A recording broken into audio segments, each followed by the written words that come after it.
Next is hybridization. I tell you about hybridization before. Intermixing of two atomic orbitals of equal energy gives equal number of atomic orbitals of equal energy, equal shape and size.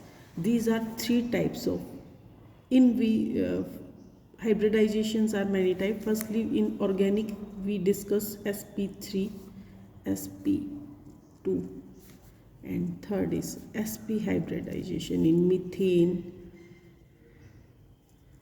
sp3 hybridization. In ethene, sp2 hybridization. Or ethylene, we have sp hybridization. In methane we have single bond, sp2 double bond, and sp hybridization we have triple bond. This is not in our syllabus. Hybridization I will give you only for introduction. Again, next topic is bond length. It is not in syllabus, but you have learned this sometimes in exam. Examiner put the question from the bond length. Bond length, minimum distance between the two bonded atoms from their center is minimum distance किसी भी दो bonded atoms के बीच में centre से, वो क्या होती है? Bond length. इस बॉन्ड लेंथ में अट्रैक्टिव एंड रिपल्सिव फोर्स एक दूसरे को बैलेंस करेंगी. जो अट्रैक्ट करेगी और कुछ क्या करेंगी, आपस में रिपल्स करेंगी. तो वो एक दूसरे को क्या करके रखेंगी? बैलेंस करेंगी. और इस पॉइंट पे, at this point, potential energy क्या होगी? Minimum. Potential energy becomes minimum. The minimum distance between the center of nuclei of two bonded atoms at which attractive and repulsive forces balance each other and the potential energy of the system becomes minimum is called bond length. It is not constant.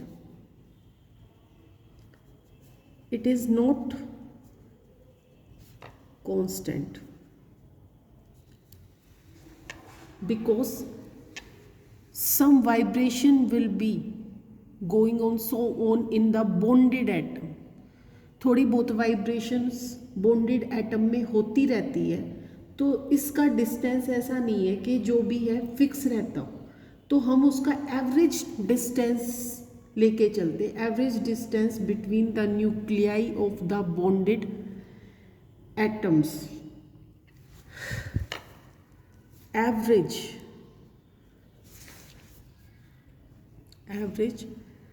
distance between the nuclei of the bonded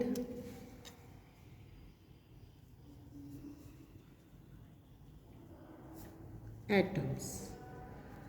हम इसको दो units में measure कर सकते हैं. एक तो angstrom. 1 angstrom equal to 10⁻10 metre. और एक होती है पिकोमीटर.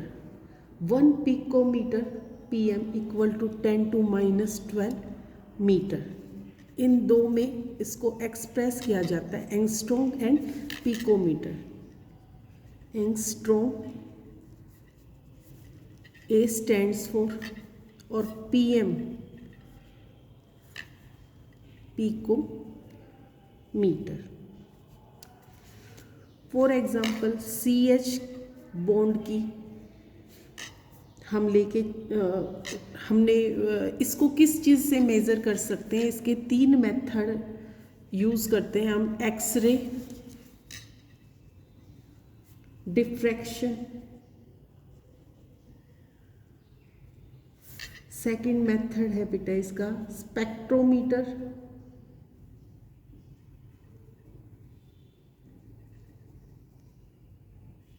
स्पेक्ट्रोस्कोपिक मेथड, और एक थर्ड है न्यूट्रॉन डिफ्रैक्शन। इन 3 मेथड्स के थ्रू हम बोन लेंथ को मेज़र कर सकते हैं। सी सिंगल बॉन्ड और एच की बॉन्ड लेंथ होती है 110 पिकोमीटर। इन्हीं 3 मेथड्स के थ्रू हमने उसको मेज़र किया है। ठीक, नेक्स्ट है जो बॉन्ड लेंथ है इसका मैग्नीट्यूड किन किन फैक्टर्स पे डिपेंड करता है? Magnitude of bone length depend upon following factors. First है size of atom. Size of atom पे डिपेंड करता है। Size of atom increases, bone length increases. Size of atom increases, bone length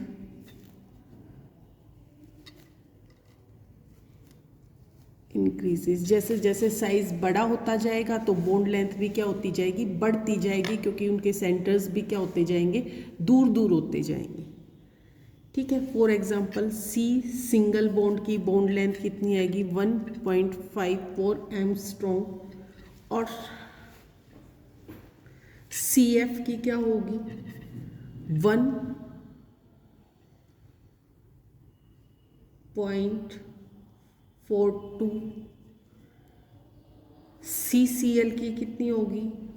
जैसे एक चीज़ और है इसमें, जैसे जैसे हैलोजन बड़ा होता जाएगा, X का साइज इंक्रीज होता जाएगा, तो भी आपका बोन लेंथ इंक्रीज होती जाएगी। FCl, Br, I ये बढ़ता जाएंगे तो भी आपका क्या होगा? बोन लेंथ इंक्रीज होती जाएगी। नेक्स्ट फैक्टर है multiplicity of bond. First factor size of atom, second factor multiplicity of bond.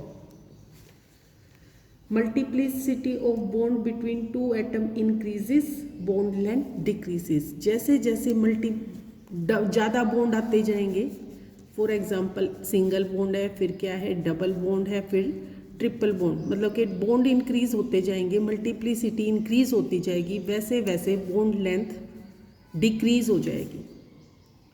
Number of multiplicity of bond increases, ये क्या है? इसके इन्वर्सली प्रोपोर्शनल है बॉन्ड लेंथ। तो बॉन्ड लेंथ ये बढ़ेंगे तो बॉन्ड लेंथ क्या हो जाएगी? घट जाएगी, और बॉन्ड लेंथ बढ़ जाएगी तो ये क्या हो जाएंगे? घट जाएंगे। For example C single bond length है 1.54 angstrom. C double bond,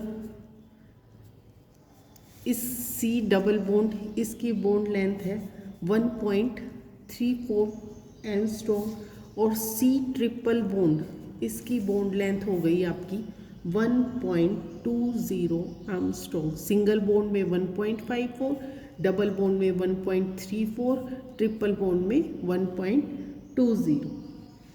third factor है बेटा टाइप ऑफ हाइब्रिडाइजेशन।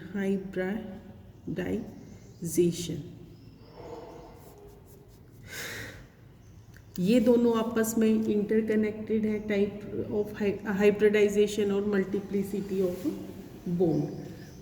सिंस जैसे p ऑर्बिटल का साइज जैसे जैसे बड़ा होता है, s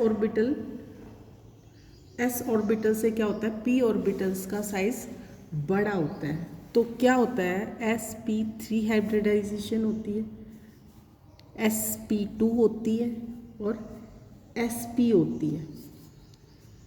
sp3 sp2 यहाँ क्या हो रहा है, p करेक्टर आपका क्या हो रहा है, डिक्रीज हो रहा है। कितना कितना डिक्रीज हो रहा है, इसमें कितना है 75 है, इसमें आपका कितना है 66.7 और इसमें क्या हो गया 50-50 हो गया s और p। तो size of orbital decreases in the same order. ऐसे ही ऐसे ऑर्बिटल्स, साइज ऑफ ऑर्बिटल्स क्या हो जाएगा, डिक्रीज हो जाएगा। यानी बॉन्ड लेंथ किस में ज़्यादा होगी आपकी, sp3 में होगी। इसी तरह से आपका क्या हो रहा है, डिक्रीज होता जाएगा। sp3 में बॉन्ड लेंथ ज़्यादा होगी, फिर किस में होगी, sp2 में और फिर sp में।